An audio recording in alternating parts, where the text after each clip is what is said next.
வணக்கம். நம்ம இந்த கிளாஸில் டேட்டா கம்யூனிகேஷன் அண்ட் டோபாலஜிஸ் அப்படின்ற டாபிக் பற்றி பார்க்க இருக்கிறோம். First of all, data communication அப்படின்னா என்ன? முதல்ல கம்யூனிகேஷன்னா எப்படி இருக்கும், அப்புறம் டோபாலஜிஸ் வேரியஸ் கம்ப்யூட்டர்ஸ்லாம் எப்படி கனெக்ட் பண்ணுறாங்க, எந்த ஸ்ட்ரக்சரில் அதை கனெக்ட் பண்ணுறாங்க, அதை பற்றி பார்க்க இருக்கிறோம். முதல்ல கம்யூனிகேஷன்றதை பற்றினா விஷயத்தை பார்ப்போம். இப்போது நான் என் ஃப்ரெண்டுகிட்ட பேசுகிறேன் அப்படின்னா நான் சொல்கிறது தான் கருத்து. ஸோ நான் அவன்கிட்ட பேசுகிறேன் அப்படின்னா நான் பேசுகிறப்போ இருக்கிற அந்த சொல்லில் தான் கருத்து இருக்குது. ஸோ அதுதான் மெசேஜ். அந்த மெசேஜில் தான் டேட்டா இருக்குது. மெசேஜை தான் சொல்லும், டேட்டாவை கருத்துன்றும் நம்ம பொருட்கொள்ளலாம். அடுத்ததாக சென்டர். இப்போ நான் என் ஃப்ரெண்டுகிட்ட பேசிகிட்டு இருக்கிறேன். இதில் சென்டர், நான் பேசுகிறத தான் என் ஃப்ரெண்டு கேட்டுட்ருக்கிறான். ஸோ அவன் தான் ரிசீவர். ஸோ சென்டருக்கும் ரிசீவருக்கும் உள்ள டிஃப்ரென்ஸ் இதுதான். அதுக்கடுத்து ப்ரோட்டோகால் அப்படின்னு எடுத்துட்டா நம்ம ஏற்கனவே ப்ரோட்டோகால்னா என்னன்னு ஒரு ஓவர்வியூ பார்த்தோம். அடுத்ததாக ப்ரோட்டோகால் சென்டருக்கும் ரிசீவருக்கும் நடுவில் எப்படி ஒர்க் பண்ணுது அதை தான் இப்போ பார்க்க போகிறோம். ஸோ சென்டரும் ரிசீவரும் தங்களுக்குள்ள தகவல் பரிமாற்றம் ஏற்படுத்திக்கணும்னா ரெண்டு பேருக்கும் ஒரு அக்ரிமெண்ட் இருக்கணும். ஸோ அந்த அக்ரிமெண்ட் தான் ப்ரோட்டோகால் அப்படின்னு சொல்லி வர்றோம். ப்ரோட்டோகால் இல்லாமல், அதாவது அந்த அக்ரிமெண்ட் இல்லாமல் ரெண்டு டிவைஸும் கனெக்ட் செய்ய முடியும், ஆனால் கம்யூனிகேட் பண்ண முடியாது. ஸோ ரெண்டு டிவைஸும் தகவல் பரிமாற்றம் நிகழ வேணும் அப்படின்னா கண்டிப்பாக ப்ரோட்டோகால் வேணும். அது இல்லாமல் நம்மளால் ரெண்டு டிவைஸை கனெக்ட் தான் செய்ய முடியுமே ஒழிய ரெண்டுக்கும் தகவல் பரிமாற்றத்தை நிகழ்த்த முடியாது. ஸோ இதுதான் ப்ரோட்டோகாலுடைய முக்கிய பங்களிப்பு டேட்டா கம்யூனிகேஷனில். ஸோ இந்த கம்யூனிகேஷனில் மெசேஜ் கம்ப்யூட்டர்லேருந்து ரிசீவர் போடுறதுக்கு அந்த கம்ப்யூட்டர் ஒரு ரூல்ஸை ஃபாலோ பண்ணும். அந்த ரூல் தான் ப்ரோட்டோகால். இந்த பிக்சர்லேயே நீங்கள் பார்க்கலாம். ஸோ அந்த டிரான்ஸ்மிஷன் மீடியம் நடுவில் இருக்கக்கூடிய அந்த கேபிள், அதில் தான் பாஸ் ஆகக்கூடியது அந்த மெசேஜ். ரிசீவர் ஒரு மொபைலில் ஆண்ட்ராய்டு ஓஎஸ் இருக்கலாம், லேப்பில் விண்டோஸ் இருக்கலாம். இருந்தாலும் ரெண்டும் தங்களுக்குள்ள தகவல் பரிமாற்றம் பண்ணிக்க முடியுது. அடுத்ததை நம்ம பார்க்க இருக்கிறது 4 இம்பார்ட்டண்ட்டான டாபிக்: டெலிவரி, அக்யூரசி, டைம்லினஸ், ஜிட்டர். முதல்ல டெலிவரி. நான் டேட்டா சென்ட் பண்ணேன் அப்படின்னா யாருக்கு அந்த டேட்டா போய் அடையணுமோ அவங்கள தான் அந்த டேட்டா போய் சென்று அடையணும். அவங்கள தவிர்த்து வேறு யாருக்கும் போய் தகவல் சென்று அடைஞ்சிடக்கூடாது. ஸோ டெலிவரின்றது முக்கியமாக இருக்குது. அதை தொடர்ந்து அக்யூரசின்னு எடுத்துட்டா டேட்டா டெலிவர்ட் அக்யூரேட்லி, அதை தான் யாருக்கு போய் சென்றடையணுமோ அவங்களுக்கு சென்றடையணும். அது மட்டும் இல்லாமல் ஒருவேளை அந்த டேட்டாவில் மாற்றங்கள் ஏற்பட்டப்பட்டிருந்துச்சு அப்படின்னா, நான் டெல்லியிலிருந்து மதுரையில் இருக்கிற என்னுடைய ஆஃபீஸ்க்கு டேட்டா சென்ட் பண்ணுறேன் அப்படின்னா, சென்ட் பண்ணுற டேட்டாவில் ஏதாவது ஒரு மாறுதல்கள் நிகழ்த்தப்பட்டிருந்துச்சுன்னா அந்த டேட்டா யூஸ் பண்ண முடியாத அளவுக்கு போயிடும். ஸோ இதெல்லாம் ஒரு டிஸ்அட்வான்டேஜ். அடுத்து டைம்லினஸ்ன்னு எடுத்துட்டா சென்ட் பண்ண டேட்டா குறித்த காலத்துக்குள்ளே சென்ட் பண்ண இடத்துக்கு போய் அடையணும். ஸோ இதுதான் டைம்லினஸ். ஒருவேளை டைம் டிலே ஆயிடுச்சு அப்படின்னா அந்த டேட்டா அன்யூஸ்ட் ஆகிரும். காரணம், அந்த குறிப்பிட்ட காலத்துக்குள்ளே அந்த டேட்டா அங்கே போய் சென்று அடையணும். அடுத்தது ஜிட்டர் அப்படின்னா variation in packet time. Packet ஒரு 2-3 பேக்கெட் வருது அப்படின்னா அந்த 3 பேக்கெட்டும் வெவ்வேறு சமய காலத்தில் வந்துச்சு அப்படின்னா அதுதான் ஜிட்டர். இப்போ உதாரணத்துக்கு யூடியூப் நீங்கள் வீடியோ பார்க்குறப்போ, அதாவது ஏதாவது ஒரு ஆன்லைன் வீடியோ பார்க்குறப்போ சில சமயம் ஒரு க்ரீன் கலரில் ஒரு கலர் வர்றதை நீங்கள் பார்த்துருக்கலாம். அதெல்லாம் காரணம் ஜிட்டர் தான். காரணம், அங்கே யூடியூபோட சர்வர்லேருந்து ஒரு 5 பேக்கெட்ஸ் ரிசீவ் பண்ணுது அப்படின்னா ஒரு 2 பேக்கெட் ரிசீவ் ஆகிருக்கலாம், மித்த 3 பேக்கெட் ரிசீவ் ஆகாமல் இருந்திருக்கலாம். ஸோ அந்த 3 பேக்கெட் ரிசீவ் ஆகிற வரைக்கும் உங்கள் சிஸ்டம் வெயிட் பண்ணும். ஸோ அப்போ தான் உங்களுக்கு அந்த ஒரு blue or green colour display உங்களுக்கு கிடைக்கும். ஸோ இதைத்தான் நம்ம ஜிட்டர் அப்படின்ட்டு வழங்குறோம். அடுத்ததாக சிம்ப்ளக்ஸ். சிம்ப்ளக்ஸ்ன்றது நார்மலாக யூனி டைரக்ஷனல் கம்யூனிகேஷன். ஜென்ரலாக பார்த்தீங்கன்னா உங்கள் ரிமோட் கண்ட்ரோல் அண்ட் டிவி இதுதான் ஒரு பர்ஃபெக்டான எக்ஸாம்பிள் சிம்ப்ளக்ஸ் கம்யூனிகேஷனுக்கு. ஸோ யூனிடைரக்ஷனல் கம்யூனிகேஷன் அப்படின்னா ரிமோட்டுக்கும் டிவிக்கும் நடுவில் மட்டுமே ஒரே ஒரு கம்யூனிகேஷன் மட்டும்தான் இருக்கும். ரிமோட்லேருந்து நான் சேனல் மாற்றினேன் அப்படின்னா டிவி நான் மாறிட்டேன் அப்படின்ட்டு ரிமோட்டுக்கு தகவல் தெரிவிக்காது. ஒரே ஒரு டைரக்ஷனில் மட்டும்தான் நடக்குது. அந்த டைரக்ஷன் இதிலேருந்து பார்த்திங்கன்னா ரிமோட்லேருந்து டிவிக்கு, டிவியிலேருந்து ரிமோட்டுக்கு எந்த ஒரு அக்னாலஜ்மெண்ட்டும் வர்றதே இல்லை. ஸோ அதனால தான் என்ன சொல்கிறாங்க அப்படின்னா one side sender and one side receiver. இதைத்தான் சிம்பிளக்ஸ் அப்படின்னு சொல்கிறாங்க. அடுத்து half duplex, two way alternate communication அப்படின்றாங்க. அதாவது ரெண்டு சைடுமேவும் சென்டர் அண்ட் ரிசீவர் டிரான்ஸ்மிட் பண்ணிக்கலாம். ஆனால் ஒரே நேரத்தில் சென்ட் பண்ணிக்க முடியாது, ரிசீவ் பண்ணிக்க முடியாது. ஃபர்ஸ்ட் சைடில் சென்டர் டிரான்ஸ்மிட் பண்ணுறாங்க அப்படின்னா அது ரிசீவர் ரிசீவ் பண்ணுற வரைக்கும் அந்த ரிசீவர் திருப்பி எதுவும் பேச முடியாது. அடுத்து டூப்ளெக்ஸ்னு எடுத்துட்டா டூ வே கம்யூனிகேஷன். அதில் சென்டரும் ரிசீவரும் ஒரே நேரத்தில் தகவல்களை பரிமாற்றம் செய்து கொள்ள முடியும். அடுத்ததாக நெட்வொர்க் இன் டேர்ம்ஸ் ஆஃப் நோட்ஸை வச்சு நெட்வொர்க்கை இப்போது நம்ம டிஃபைன் பண்ண போகிறோம். நெட்வொர்க் அப்படின்னாலே collection of nodes. So nodes எல்லாம் கனெக்ட் செஞ்சு தான் நம்ம ஒரு நெட்வொர்க்கே உருவாக்குவோம். ஸோ அந்த நோட்ஸை கனெக்ட் செய்கிறதுக்கு நமக்கு ஒரு கம்யூனிகேஷன் லிங்க் தேவைப்படும். ஸோ அது மூலமாக தான் ரிசோர்ஸஸ், டேட்டா, ஃபைல்ஸ், இது போன்ற ரிசோர்ஸஸ்லாம் ஷேர் பண்ணிக்க முடியுது. இன்ஃபர்மேஷனையும் நம்மளால் டிரான்ஸ்மிட் பண்ண முடியுது. அதனால தான் நெட்வொர்க் எப்படி சொல்லலாம்னா எல்லா நோட்ஸும் கனெக்ட் செய்வதன் மூலமாக நம்மளால் ஒரு ரிசோர்ஸை ஷேர் பண்ண முடியுது, இன்ஃபர்மேஷனை டிரான்ஸ்மிட் பண்ண முடியுது. அந்த ரிசோர்ஸ் அண்ட் இன்ஃபர்மேஷன் என்னவாக வேணாலும் இருக்கலாம். ஒரு டாக்குமெண்ட்டாக இருக்கலாம், அல்லது MP3 ஃபைலாக இருக்கலாம், ஒரு வீடியோ ஃபைலாக இருக்கலாம், இப்படி என்னவாக வேணாலும் இருக்கலாம். அடுத்தது நோடுன்னு எடுத்துட்டா ஒரு கம்ப்யூட்டர் அல்லது பிரிண்டர், ஸ்கேனர், இது போன்ற என்னமா வேணாலும் இருக்கலாம்.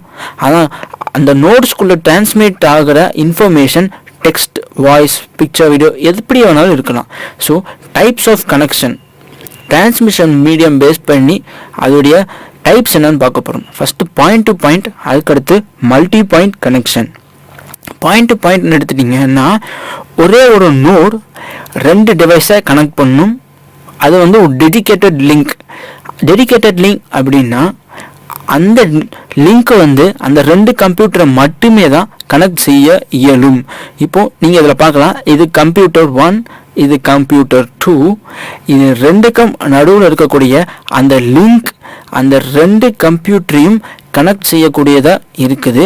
இதன் மூலமாக ரெண்டு கம்ப்யூட்டரும் இன்ஃபர்மேஷன் எக்ஸ்சேஞ்ச் பண்ணிக்க முடியும் அந்த லிங்க் மூலமாக. So multi point transmission medium அப்படின்னு எடுத்துட்டா அந்த 3 கம்ப்யூட்டர் இருக்குது. Computer 1, computer 2, computer 3. அந்த 3 கம்ப்யூட்டரும் நம்ம கனெக்ட் செஞ்சுருக்கிறோம். அந்த சர்வரோட கீழே அந்த லிங்க், அதாவது ஒயர் கேபிள் யூஸ் பண்ணிருக்கிறோம். அந்த கேபிள் 3 கம்ப்யூட்டரையும் அந்த சர்வரோட ஜாயின் பண்ணுது. ஸோ இது ஒரு மல்டி பாயிண்ட் டிரான்ஸ்மிஷன் மீடியம். இப்போ நீங்கள் பார்த்தீங்கன்னா இதில் நிறையா பாயிண்ட்ஸ் இருக்குது.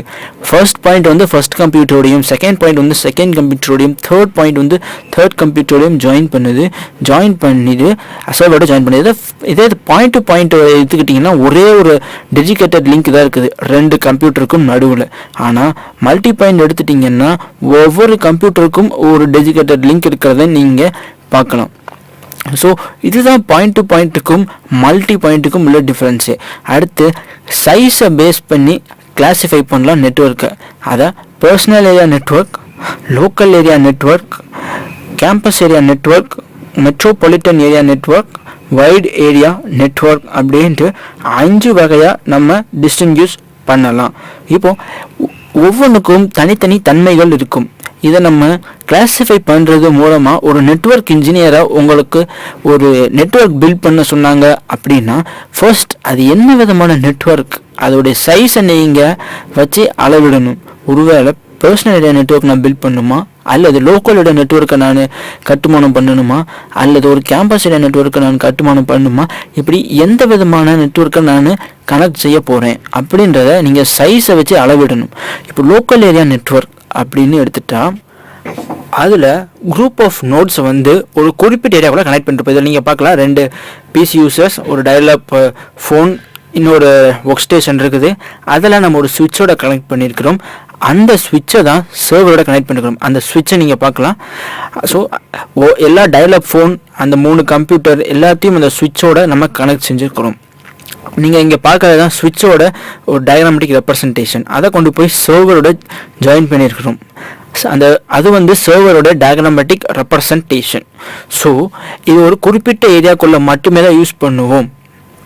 இந்த ஸ்விட்ச் வந்து இங்கே இருக்கிற 3 பிசி அண்ட் ஒரு டயல்-அப் ஃபோன் எல்லாத்தையும் அந்த சர்வரோட ஜாயின் பண்ணுறதுக்கு உதவுது. ஸோ இந்த பிசிஸ் வந்து தங்களுக்குள்ளே இன்ட்ராக்ட் பண்ணிக்கிறதுக்கு முடியும் அந்த சர்வர் மூலமாக. ப்ளஸ் அந்த சர்வரும் இருக்கிற டேட்டாஸையும் அவங்களால அக்சஸ் பண்ணிக்கவும் முடியும். ஸோ டயல்-அப் ஃபோன்ஸும் வந்து நம்ம ஸ்விட்சோட ஜாயின் பண்ணிருக்கிறதுனால பிசி யூசர்ஸ் அந்த டயல்-அப் ஃபோனையும் அக்சஸ் பண்ணிக்கிறதுக்கு ஒரு வாய்ப்பாக இது அமையுது. ஸோ இந்த லேனில் வந்து ஒரு ஒர்க் ஸ்டேஷன்ஸ் இருக்கலாம், கம்ப்யூட்டர்ஸ், ஸ்கேனர்ஸ், பிரிண்டர்ஸ், இப்படி என்ன வேணாலும் இருக்கலாம். ஸோ இதில் வந்து நம்ம மோஸ்ட்லி பார்த்திங்கன்னா ஒரு ஹோம் அல்லது பில்டிங் ஆர் கேம்பஸ்குள்ளே மட்டுமே தான் இந்த லோக்கல் ஏரியா நெட்வொர்க்கை யூஸ் பண்ணுவோம். ஸோ லோக்கல் ஏரியா நெட்வொர்க்கில் ஸ்பீடு அதிகமாக இருக்கும்.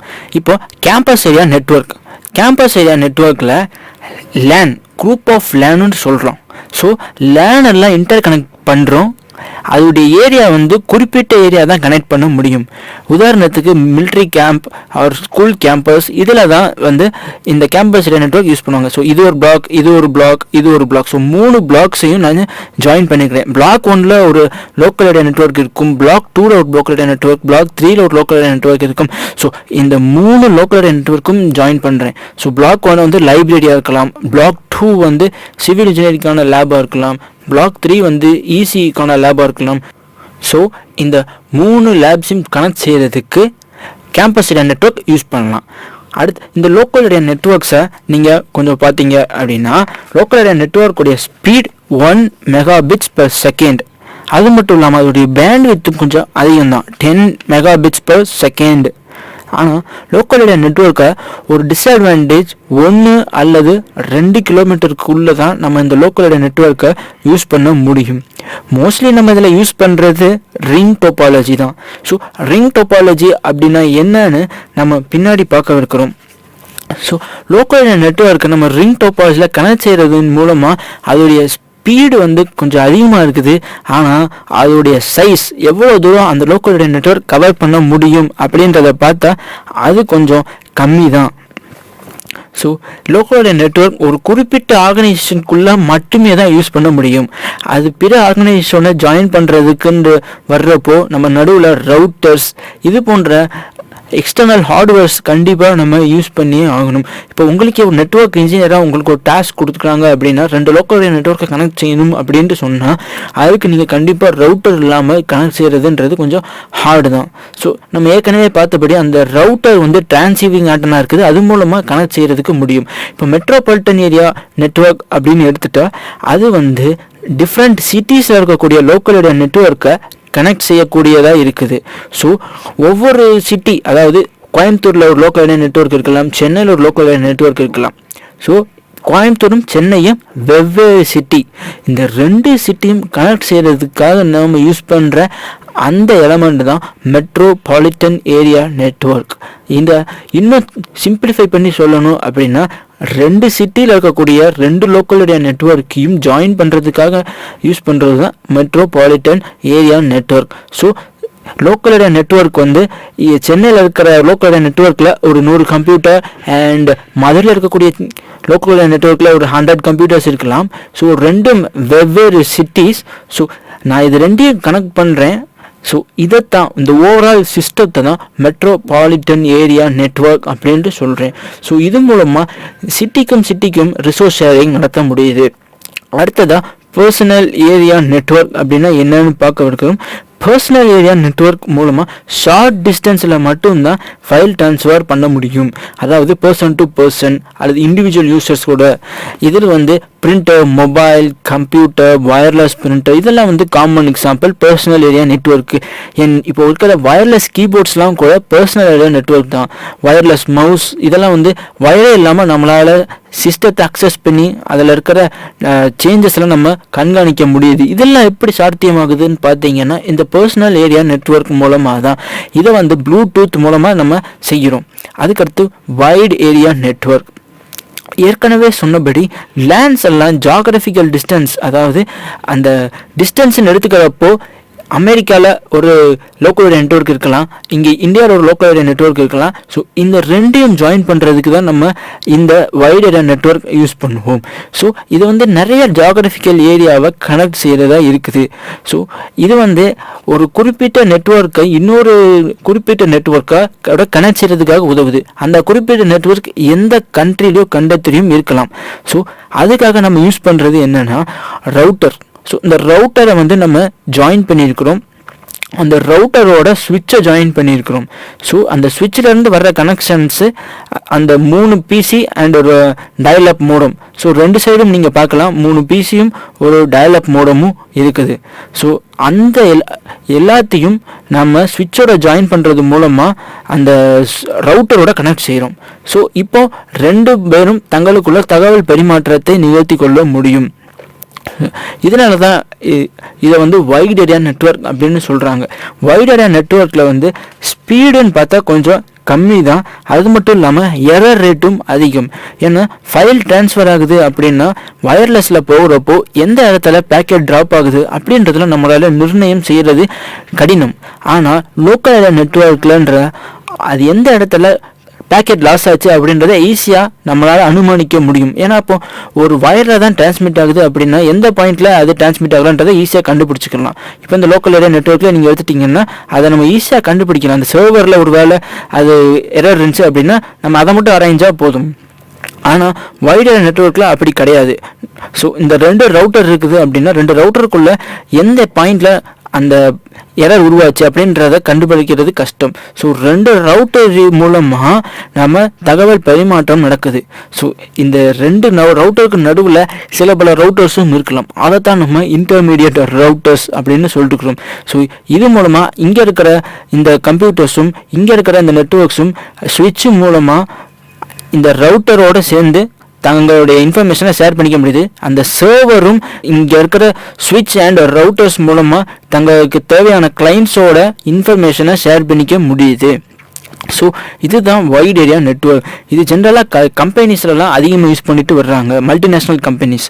அதுக்கப்புறம் வைட் ஏரியா நெட்வொர்க்கில் நீங்கள் இங்கே பார்க்கலாம், ஒரு 2 கம்ப்யூட்டர் இருக்குது. ஒரு கம்ப்யூட்டர் வந்து ஜப்பான், இன்னொரு கம்ப்யூட்டர் ஆஸ்திரேலியா, இன்னொரு கம்ப்யூட்டர் ஆஃப்ரிக்கா, இன்னொன்று Russia, south America, north America, இது மாதிரி ஒவ்வொரு இடத்துலையும் ஒவ்வொரு சிஸ்டம்ஸ் இருக்குது. ஸோ இந்த எல்லாத்தையும் நம்ம வைட் ஏரியா நெட்வொர்க் மூலமாக தான் கனெக்ட் செஞ்சுருக்கிறோம். இது மூலமாக தங்களுக்குள்ள அவங்களால தகவல்களை பரிமாறிக்கொள்ள முடியும். ஸோ இதுதான் வைட் ஏரியா நெட்வொர்க்குடைய ஒரு அட்வான்டேஜ். இதில் என்ன ஒரு டிஸ்அட்வான்டேஜ் அப்படின்னு பார்த்தீங்கன்னா, இப்போ அமெரிக்காவில் இருந்து ஜப்பானுக்கு ஃபைல் ட்ரான்ஸ்ஃபர் ஆகுது அப்படின்னா நடுவில் அந்த ரஷ்யாவில் பேக்கெட் லாஸ் ஆகிறதுக்கு வாய்ப்பு இருக்குது. ஸோ நம்மளால் வந்து எந்த இடத்துல பேக்கெட் லாஸ் ஆகிருக்குது அப்படின்றத அனுமானிக்க முடியாது. காரணம் இது வந்து wireless area network. Local area நெட்வொர்க்னா கூட ஒரு நெட்வொர்க் இன்ஜினியராக உங்களால் எந்த இடத்துல இருந்து அந்த கம்யூனிகேஷன் கட் ஆகிருக்குது அப்படின்றத அந்த கேபிளை மட்டும் ஆராயறதுனால முடியும். ஸோ அந்த கேபிள் ஆராய்ஞ்சு அந்த கேபிளை ரீப்ளேஸ் பண்ணால் போதும். ஆனால் வைட் ஏரியா நெட்வொர்க்கில் எந்த கண்ட்ரியில் பேக்கெட் ஆஃப்ரிக்காவிலேருந்து இந்தியாவுக்கு போகுது அப்படின்னா நடுவில் அரேபியாவில் கூட அந்த பேக்கெட்ஸ் கட் ஆயிடலாம். அதை நம்மளால் ப்ரெடிக்டே பண்ண முடியாது. இதுதான் வந்து வைட் ஏரியா நெட்வொர்க்கோட டிஸ்அட்வான்டேஜே. வைட் ஏரியா நெட்வொர்க் வந்து 2 கம்பெனிஸை ஜென்ரலாக கனெக்ட் செய்கிறதுக்கு உதவுது. இப்போ நீங்கள் பார்க்கலாம், இப்போ 2 கம்பெனிஸை ஜாயின் பண்ணுறப்போ நடுவில் எங்கே வேணாலும் பேக்கெட் லாஸ் ஏற்படுறதுக்கு வாய்ப்பும் உண்டு. ஸோ இந்த கம்பெனிஸ்க்கும் கண்டுபிடிக்க முடியாது எந்த இடத்துல பேக்கெட் லாஸ் ஆகிருக்குது அப்படின்னு. அதுபோல் சென்ட் பண்ண அந்த கம்பெனிஸையும் எந்த இடத்துல பேக்கெட் லாஸ் ஆகிருக்குதுன்றதை கண்டுபிடிக்கவே முடியாது. அந்த எரர் வந்து நிர்ணயம் பண்ண முடியாத இடத்துல இருக்குது. ஸோ இதனால் வந்து வைட் ஏரியா நெட்வொர்க்கில் ரிலையபிலிட்டி அண்ட் எரர் ரேட் வந்து அதிகம். ரிலையபிலிட்டின்னு சொல்கிறப்போ சென்ட் பண்ண பேக்கெட் சென்ட் ஆகும், ரிசீவரால் ரிசீவ் பண்ண முடியும் அப்படின்றத நம்ம நிர்ணயமாக சொல்ல முடியாது வைட் ஏரியா நெட்வொர்க்கில். காரணம், எந்த இடத்துல வேணாலும் பேக்கெட் லாஸ் ஆகலாம், எப்போ வேணாலும் எரர் ரேட் அதிகமாகலாம். ஸோ வைட் ஏரியா நெட்ஒர்க்கில் அதுதான் ஒரு டிஸ்அட்வான்டேஜ். ப்ளஸ் ரவுட்டர்ஸ் வந்து அதிகமான பேக்கேஜை வந்து ரவுட்டிங் பண்ணிகிட்டு இருக்குது அப்படின்னா தங்களுடைய எரர் ரேட் வந்து கொஞ்சம் அதிகமாகும். ஏன்னா ரவுட்டர்ஸ் வந்து ஃப்ளோ கண்ட்ரோல் இதெல்லாம் பார்த்துட்டு இருக்கணும். ஸோ ஃப்ளோ கண்ட்ரோல் இதெல்லாம் பற்றி நம்ம ரவுட்டிங் கான்செப்ட் பார்க்குறப்போ டீட்டெயிலாக பார்க்க இருக்கிறோம். ஸோ வைட் ஏரியா நெட்ஒர்க்கை நீங்கள் ஜென்ரலாக உங்களுக்கு ஒரு நெட்ஒர்க் இன்ஜினியராக ஒரு டாஸ்க் கொடுக்குறாங்க அப்படின்னா எந்த இடத்துல இம்ப்ளிமெண்ட் பண்ணணும், 2 கண்ட்ரீஸ் எல்லாம் ஜாயின் பண்ணுறதுக்காக தான் இம்ப்ளிமெண்ட் பண்ணணும். அடுத்ததாக ரெப்ரசன்டேஷன். ஸோ ஒரு நெட்ஒர்க் இன்ஜினியராக உங்களுக்கு ஒரு நெட்ஒர்க் பில்ட் பண்ணணும் அப்படின்னா ஃபர்ஸ்ட் இந்த ரெப்ரசன்டேஷன், அதாவது இந்த டயக்ராம்ஸ் வச்சு தான் நீங்கள் பில்ட் பண்ணுவீங்க. ஃபர்ஸ்ட் ஆஃப் ஆல் நீங்கள் ஒரு சிமுலேஷன் என்வரான்மெண்ட் பண்ணுவீங்க. நம்ம ஏற்கனவே இந்த ரவுட்டர், ஐபி, வேன் மீடியா இதெல்லாம் வந்து ஏற்கனவே பார்த்துருக்குறோம். சர்வர்லாம் இந்த நம்ம டயக்ராம்லேயே நம்ம பார்த்துருக்குறோம். ஸோ ஃபர்ஸ்ட் ஆஃப் ஆல் அந்த ஓவர்லே நம்ம இந்த இன்ஸ்ட்ருமெண்ட்ஸ்லாம் வச்சு இந்த டயக்ராமேட்டிக் ரெப்ரசன்டேஷனாக நம்ம க்ரியேட் பண்ணணும். அதற்கு அப்புறமா தான் அதை வச்சு நம்ம ஆக்சுவலாக ஒரிஜினல் ஏரியாவில் நம்ம அதை இம்ப்ளிமெண்ட் பண்ணுவோம். ஸோ ஃபஸ்ட் ஆஃப் ஆல் வந்து நம்ம ஒரு டயக்ராமேட்டிக்கை இந்த எலமெண்ட்ஸ்லாம் வச்சு ஒரு சிமுலேஷன் பண்ணணும். உதாரணத்துக்கு அது பேக்கெட் ட்ரேசர் மூலமாகவோ GNS3 இது மாதிரி எது வேணாலும் வச்சு நம்ம அந்த சிமுலேஷன் பண்ணிக்கலாம். அந்த சிமுலேஷன் வச்சு நம்ம பேக்கெட் ட்ரேசர் யூஸ் பண்ணி நம்ம பின்னாடி பண்ணுவோம். ஒரு wide area network and local நெட்ஒர்க்லாம் பில்ட் பண்ணுவோம். இப்போ நெட்ஒர்க் க்ரைட்டீரியா அப்படின்னு பார்த்தோம் அப்படின்னா ஃபர்ஸ்ட் ஆஃப் ஆல் ஒரு குறிப்பிட்ட சில விஷயங்களை அந்த நெட்ஒர்க் வந்து மீட் பண்ணும். அது என்னென்னா பெர்ஃபார்மன்ஸ், ரிலையபிலிட்டி, செக்யூரிட்டி, இந்த 3 முக்கியமான விஷயங்கள் அந்த நெட்ஒர்க் வந்து கண்டிப்பாக மீட் பண்ணும். ஃபர்ஸ்ட் ஆஃப் ஆல் பெர்ஃபார்மன்ஸ் எடுத்துட்டா நம்பர் ஆஃப் யூசர்ஸ், அதில் வந்து நம்பர் ஆஃப் யூசர்ஸ் வந்து நிறைய சப்போர்ட் பண்ணும். யூசர்ஸ் அதிகமாக லோடும் அதிகமாகும். ஸோ அந்த லோடையும் அந்த நெட்ஒர்க் வந்து பேலன்ஸ் பண்ணக்கூடியதாக இருக்க வேண்டும். அது மட்டும் இல்லாமல் டிரான்ஸ்மிஷன் மீடியம், என்ன மாதிரி டிரான்ஸ்மிஷன் மீடியம் யூஸ் பண்ணுது, வயர்டு டிரான்ஸ்மிஷன் மீடியமா அல்லது வயர்லெஸ் டிரான்ஸ்மிஷன் மீடியமா, ஸோ இதெல்லாம் வந்து டிட்டர்மைன் பண்ணும். அடுத்து ஹார்ட்வேர், 3G மொபைல் 4G மொபைலுக்கும் உள்ள டிஃப்ரென்ஸ் என்னென்னா 3G மொபைலில் ஃபாஸ்ட்டாக நெட் இருக்கும், அதே 4G மொபைலில் நெட் வந்து அதையும் கூட ஃபாஸ்ட்டாக இருக்கும். ஸோ அந்த ஹார்ட்வேர்ன்றது கொஞ்சம் பெர்ஃபார்மன்ஸை அஃபெக்ட் பண்ணும். அதே போல் சாஃப்ட்வேர்னு எடுத்துட்டா என்ன மாதிரி சாஃப்ட்வேர் நம்ம யூஸ் பண்ணுறோம், ஃபயர்ஃபாக்ஸ் வச்சு டவுன்லோட் பண்ணுறதுக்கும் இன்டர்நெட் டவுன்லோட் மேனேஜர் யூஸ் பண்ணி டவுன்லோட் பண்ணுறதுக்கும் டிஃப்ரென்ஸ் இருக்குது. ஃபயர்ஃபாக்ஸ் வச்சு யூஸ் பண்ணால் நம்மளுடைய ஸ்பீடு கம்மியாகும். அதே இது ஐடிஎம்ஐ யூஸ் பண்ணி டவுன்லோட் பண்ணால் ஸ்பீடு கொஞ்சம் அதிகமாக இருக்கும். ஸோ அந்த சாஃப்ட்வேர் கூட பெர்ஃபார்மன்ஸை அஃபெக்ட் பண்ணும். ஸோ இது த்ரோபுட் அண்ட் டிலேன்ற 2 டாபிக் வச்சு தான் நம்ம டிஃப்ரென்ஷியேட் பண்ணுறோம். த்ரோபுட்னு எடுத்துட்டால் எவ்வளோ இன்ஃபர்மேஷனை அந்த நெட்வொர்க்கால் ப்ராசஸ் பண்ண முடியும். டிலேன்னு எடுத்துட்டால் எவ்வளோ நேரத்துக்கு அப்புறம் அதுக்கான ரெஸ்பான்ஸை கொடுக்க முடியும். அதுதான் வந்து த்ரோபுட் அண்ட் டிலே. டிரான்சிட் டைம்னு எடுத்துட்டா அது எவ்வளோ வேகத்தில் டேட்டாவை டிரான்ஸ்மிட் பண்ணிவிட்டு அது எவ்வளோ நேரத்தில் ரெஸ்பாண்ட் பண்ணுது. ஸோ அது வந்து ரெஸ்பான்ஸ் டைம். ஸோ இந்த throughput, delay, transit and response time இந்த 4 க்ரைட்டீரியா வச்சு தான் பெர்ஃபார்மன்ஸை நம்ம மெஷர் பண்ணுறோம். ஜென்ரலாக பார்த்தீங்கன்னா எப்போவுமே த்ரோபுட் அதிகமாக இருக்கிறது நல்லது. ஏன்னா ஒரு நெட்வொர்க் நிறையா இன்ஃபர்மேஷனை பாஸ் பண்ணக்கூடியதா, அதாவது அதை நிறையா இன்ஃபர்மேஷனை ப்ராசஸ் செய்யணும். அப்போ தான் வந்து அதோடைய பெர்ஃபார்மன்ஸ் அதிகமாக இருக்கும். ஜென்ரலாக பார்த்தீங்கன்னா கூகுள், ஃபேஸ்புக், யாஹூ இது போன்ற சர்வர்ஸ்லாம் அதோடைய த்ரோபுட்டே அதிகமாக இருக்கும். ஏன்னா நிறையா யூசர்ஸ் அதில் கனெக்ட் பண்ணுவாங்க, அடிக்கடி ஸ்டேட்டஸ் அப்டேட் பண்ணுவாங்க, ஃபோட்டோஸ் அப்லோட் பண்ணுவாங்க. ஸோ இந்த மாதிரி டைனமிக்கான, அதாவது மாறிக்கிட்டே வரக்கூடிய இன்ஃபர்மேஷன்ஸ்லாம் அதால் ஹேண்டில் பண்ணணும். ஸோ அதுக்கு வந்து த்ரோபுட் அதிகமாக இருக்கணும். ரிலையபிலிட்டின்னு வர்றப்போ நம்பகத்தன்மை, இதில் அக்யூரசி ஆஃப் டெலிவரின்றது முக்கியம். நான் யாருக்கு சென்ட் பண்ணுமோ அவங்களுக்கு தான் அந்த டேட்டா சென்ட் ஆகணும். ஸோ இதுதான் வந்து அக்யூரசி. அடுத்ததாக ஃப்ரீக்வன்சி ஆஃப் ஃபெயிலியர், எவ்வளவு டேட்டா வேஸ்ட் ஆகிருக்குது நான் சென்ட் பண்ணுறப்போ. நான் என்னுடைய ஃப்ரெண்டுக்கு வந்து ஒரு டேட்டா சென்ட் பண்ணுறேன் அப்படின்னா நடுவில் ஒரு வேளை டேட்டா வேஸ்ட் ஆயிடுச்சு அப்படின்னா எவ்வளவு வேஸ்ட் ஆயிடுச்சு.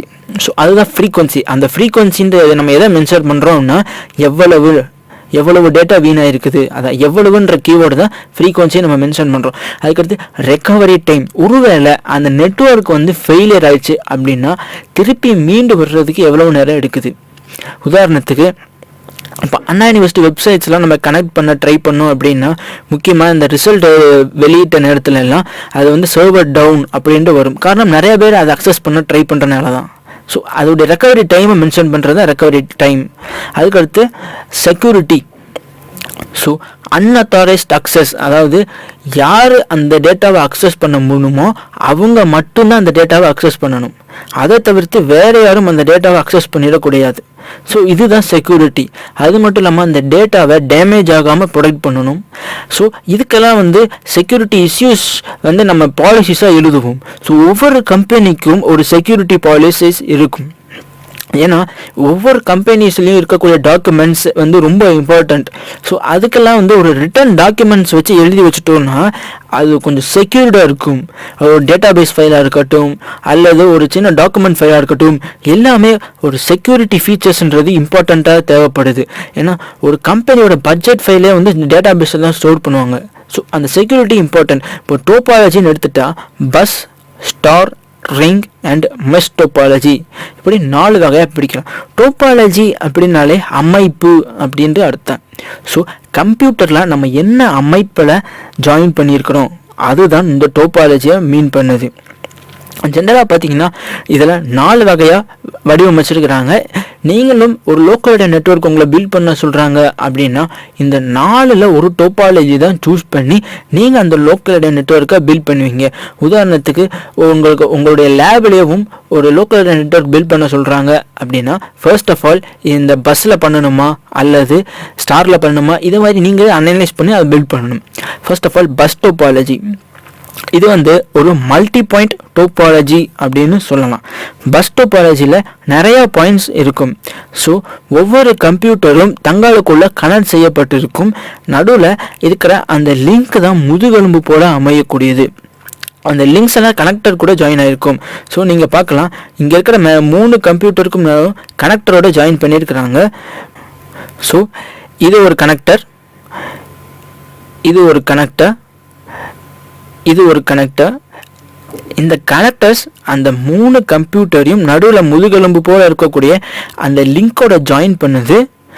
அந்த லிங்க் அந்த கனெக்டர்ஸை தூக்கி சர்வர் கம்ப்யூட்டரோட ஜாயின் பண்ணுது. இது மூலமாக அந்த 3 கம்ப்யூட்டர்ஸும் சர்வர் கம்ப்யூட்டரை அக்சஸ் செஞ்சுக்க முடியுது. பஸ் டோபாலஜியோடைய அட்வான்டேஜை அதை ஈஸியாக இன்ஸ்டால் பண்ணிக்கலாம். மற்றும் அந்த பஸ் டோபாலஜி நம்ம கண்டிப்பாக டெர்மினேட் பண்ணி ஆகணும். நீங்கள் கடைசியில் அந்த லிங்கை பார்க்கலாம், நான் டெர்மினேட் பண்ணியிருக்கிறேன்.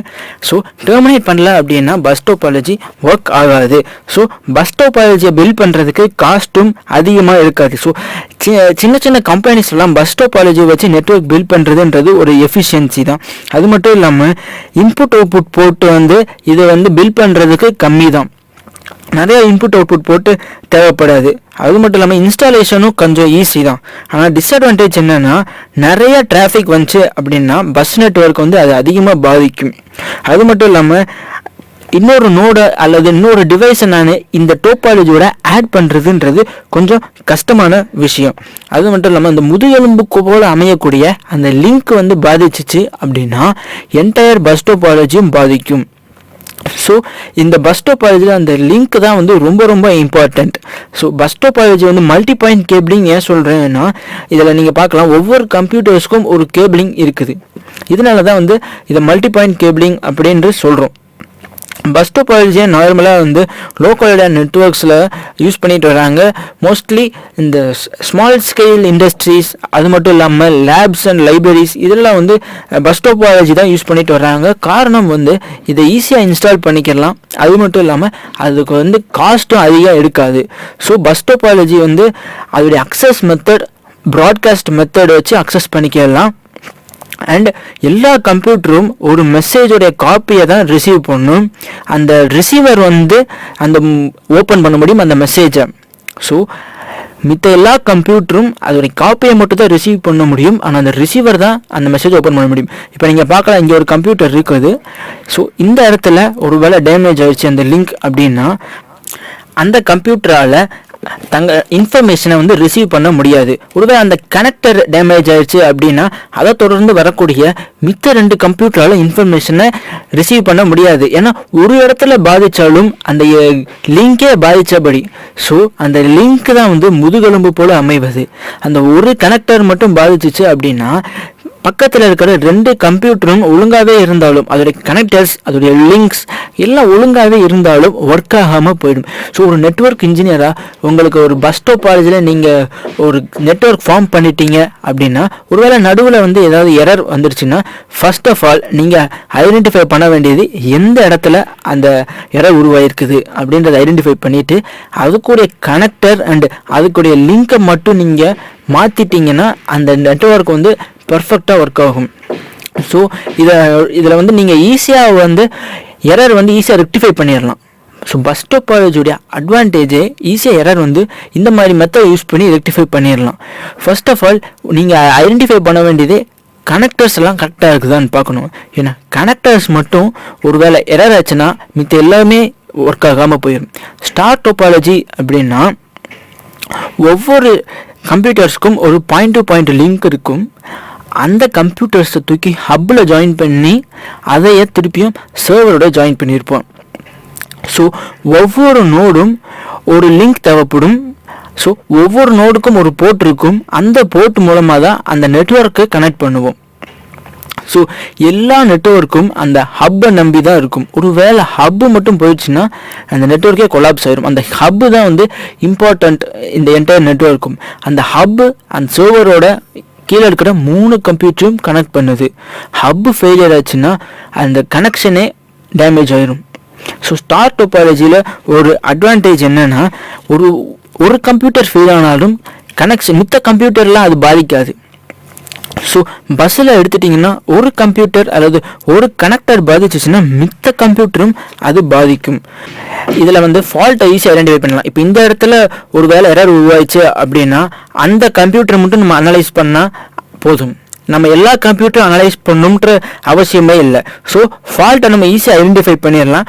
எந்த இடத்துல ஃபால்ட் உருவாயிருக்குதோ அதை மட்டும் நம்ம ஐசோலேட் பண்ணிவிட்டு அதை ரெக்டிஃபை பண்ணாலே போதும், அந்த கம்ப்யூட்டர் ஒர்க் ஆகும். ஸோ ஸ்டார் டோபாலஜியோட அட்வான்டேஜ் இதுதான். ஸோ அந்த டிவைசஸ்லாம் வந்து டைரெக்டாக கனெக்ட் பண்ணப்படலை. இப்போ நீங்கள் 3 கம்ப்யூட்டர் இருக்குதுன்னா 3 கம்ப்யூட்டர் நம்ம டைரெக்டாக கனெக்ட் செய்யலை. அதை ஹப்பில் ஜாயின் பண்ணியிருக்கிறோம். அந்த ஹப்பில் இருந்து தான் 3 கம்ப்யூட்டரும் கனெக்ஷன் பண்ணியிருக்குதாங்க. ஸோ ஹப்புக்கு தான் ஒவ்வொரு கம்ப்யூட்டரும் ஒரு பாயிண்ட் டு பாயிண்ட் லிங்க் இருக்குது. ஸோ அந்த டெடிக்கேட்டட் லிங்க் வந்து ஒவ்வொரு கம்ப்யூட்டருக்கும் அந்த ஹப்போட தான் இருக்குது ஒழிய அந்த கம்ப்யூட்டருக்கும் நடுவில் எந்த ஒரு டெடிக்கேட்டட் லிங்க்கும் இருக்கிற மாதிரி தெரியலை. அடுத்தது நம்ம பார்க்க போகிறது ரிங் டோபாலஜி. ரிங் டோபாலஜியில் ஒவ்வொரு டிவைஸ்க்கும் நடுவில் ஒரு dedicated point to point link இருக்கும். ஸோ நீங்கள் பார்க்கலாம், இங்கே 4 கம்ப்யூட்டர் இருக்குது. 4 கம்ப்யூட்டரையும் நம்ம கனெக்ட் செஞ்சுருக்கிறோம். ஸோ சிக்னலும் ஒரே டைரக்ஷனில் தான் ஃப்ளோ ஆகும். இதில் நீங்கள் பார்க்கலாம், ஒவ்வொரு டிவைஸும் பக்கத்தில் இருக்க டிவைஸோட கனெக்ட் செய்யப்பட்டிருக்குது. இது மூலமாக தான் ரிங் ஃபார்ம் ஆகுது. ரிங்னாலே ஒரு வளையம். இப்போ நீங்கள் பார்க்கலாம், இந்த பிக்சர்லேயே வந்து ஒரு வளையம் ஃபார்ம் பண்ணி எல்லா கம்ப்யூட்டரும் அந்த வளையத்தில் ஜாயின் பண்ணியிருக்கிறோம். ஸோ அதில் வந்து ஒரு கனெக்டர் இருக்குது. அந்த கனெக்டரோட தான் எல்லா கம்ப்யூட்டரும் ஜாயின் பண்ணியிருக்கிறோம். ஸோ இதை நம்ம ஈஸியாக இன்ஸ்டால் பண்ணிடலாம். ஒரு கம்பெனியில் ரிங் டோபாலஜியை வச்சு ஒரு நெட்வொர்க் ஃபார்ம் பண்ணணுன்றது ரொம்ப ஈஸி. ஏன்னா அந்த கம்ப்யூட்டர்ஸ் மட்டும் நம்ம ஜாயின் பண்ணிக்கிட்டே இருக்க போகிறோம், அவ்வளோதான். அதை தவிர்த்து நம்ம வேறு எதுவும் எக்ஸ்ட்ரா நம்ம ஹப் ஆர் ஸ்விட்ச் ஆட் பண்ணுறோம்ன்ற கவலையே கிடையாது. அடுத்ததாக இதில் வந்து ஒரு வேளை லிங்க் ஃபெயிலியர் உருவாயிடுச்சு அப்படின்னா அதை ஈஸியாக நம்ம கண்டுபிடிச்சிடலாம். ஏன்னா இப்போ அந்த டிவைஸை மட்டும் தான் லிங்க் ஃபெயிலியர் அஃபெக்ட் பண்ணிச்சு அப்படின்னா அதை மட்டும் நம்ம ஆராய்ஞ்சாலே போதும். இப்போது லிங்க் ஃபெயிலியர் ஆச்சுன்னா மித்த டிவைஸும் அது அஃபெக்ட் பண்ணும். ஒருவேளை இங்கே கம்ப்யூட்டர் 1லேருந்து கம்ப்யூட்டர் 2க்கு இன்ஃபர்மேஷன் போகுது, கம்ப்யூட்டர் 2லேருந்து கம்ப்யூட்டர் 3க்கு தான் இன்ஃபர்மேஷன் போகணும் அப்படின்னா அந்த கம்ப்யூட்டர் 2 மட்டும் பாதிச்சிச்சுன்னா கம்ப்யூட்டர் 1க்கும் கம்ப்யூட்டர் 3க்கும் இன்ஃபர்மேஷன் பாஸ் ஆகாது. காரணம் கம்ப்யூட்டர் 2 பாதிக்கப்பட்டிருக்குது. அதை தான் நான் வட்டமிட்டு காட்டியிருக்கிறேன். ஸோ இதில் வந்து ஒரு டிஸ்அட்வான்டேஜ் இதுதான். ஒன்று பாதிச்சிச்சுன்னா கம்யூனிகேஷனே பாதிக்கும். இதில் அது மட்டும் இல்லாமல் இதோடைய மேக்ஸிமம் ரிங் லென்த் வந்து கம்மி தான். அதுக்கடுத்து நம்ம பார்க்க போகிறது மெஷ் டோபாலஜி. இதில் ஒவ்வொரு கம்ப்யூட்டருக்கும் ஒரு dedicated point to point link இருக்கும். இதில் எத்தனை நோடு இருக்கணும் அப்படின்றத நிர்ணயிக்கிறதுக்கு நம்ம யூஸ் பண்ணுற ஃபார்முலா n×n-1/2. ஸோ இது மூலமாக நம்ம எத்தனை லிங்க் இருக்குன்னு கண்டுபிடிக்கலாம். ஆனால் நோடு எவ்வளோ இருக்குன்னு கண்டுபிடிக்கணும் அப்படின்னா n-1 போர்ட் மெஷ் டோபாலஜியில் ஃபால்ட் ஐடென்டிஃபிகேஷன் ஈஸி, அது மட்டும் இல்லாமல் ஃபால்ட் ஐசோலேஷனும் ஈஸி.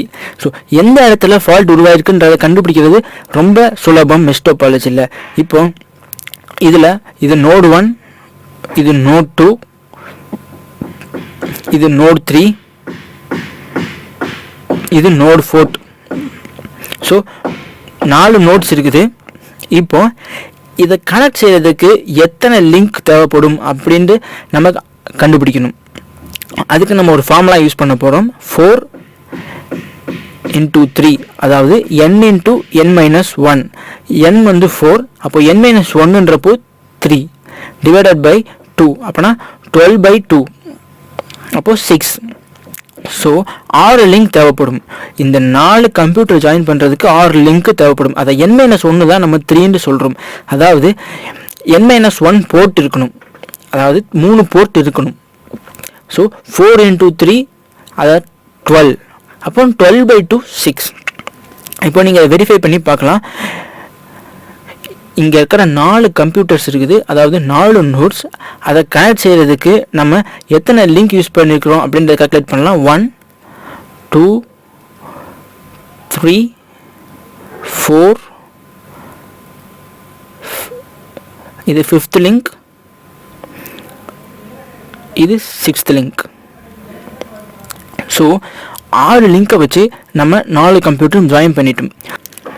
ஒரு நெட்வொர்க் இன்ஜினியராக ஒரு கம்பெனிக்கு நெட்வொர்க் பில்ட் பண்ண சொன்னாங்க அப்படின்னா ஃபர்ஸ்ட் மெஷ் டோபாலஜி நீங்கள் சூஸ் பண்ணிங்கன்னா முதல்ல எத்தனை நோடு இருக்குதுன்றதை டிட்டர்மைன் பண்ணும்.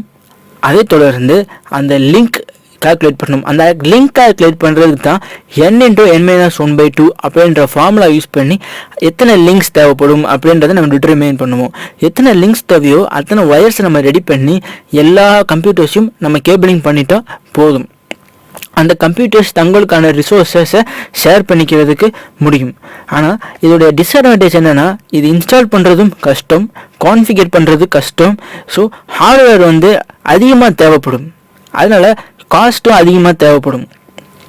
இப்போ கேபிளிங்கும் அதிகமாக தேவைப்படும். இப்போ பஸ்ஸெல்லாம் எடுத்துட்டிங்கன்னா ஒரே ஒரு கேபிள் இருந்தால் போதும். ஏன்னா இதில் வந்து அதிகமாக தேவைப்படும். இப்போ ஹைப்ரிட் நெட்வொர்க்னு எடுத்துட்டா ஒரு ஸ்டார் அல்லது ஒரு பஸ், இது போன்ற ஒரு காம்பினேஷன். ஹைப்ரிட்னாலே காம்பினேஷன் அர்த்தம். ஸோ 1 2 அல்லது 2க்கு மேற்பட்ட டோபாலஜியை ஜாயின் பண்ணோன்னா நமக்கு கிடைக்கிறது தான் இந்த ஹைப்ரிட் நெட்வொர்க். ஸோ அது வந்து ஒரு பஸ் ப்ளஸ் ஸ்டார் டோபாலஜி. இப்போ நீங்கள் இதில் பார்க்குறது வந்து ஒரு bus network and star network தான் நீங்கள் பார்க்குறீங்க. ஹப்போட வந்து ஜாயின் பண்ணியிருக்கிறேன் ஸ்டார், அதை தொடர்ந்து கீழே இருக்கிறது பஸ். முதுகெலும்பு போல் இருக்கிற லிங்கை நீங்கள் பார்க்கலாம். அதுக்கு மேலே ஹப்பில் வந்து 2 கம்ப்யூட்டர் ஜாயின் பண்ணியிருக்கிறேன். அந்த ஹப்பை தூக்கி திருப்பி பஸ்ஸில் ஜாயின் பண்ணியிருக்கிறேன். இதுதான் வந்து hybrid network. Most of the companies வந்து இப்போலாம் ஹைப்ரிட் நெட்வொர்க் தான் யூஸ் பண்ணுறாங்க. நன்றி.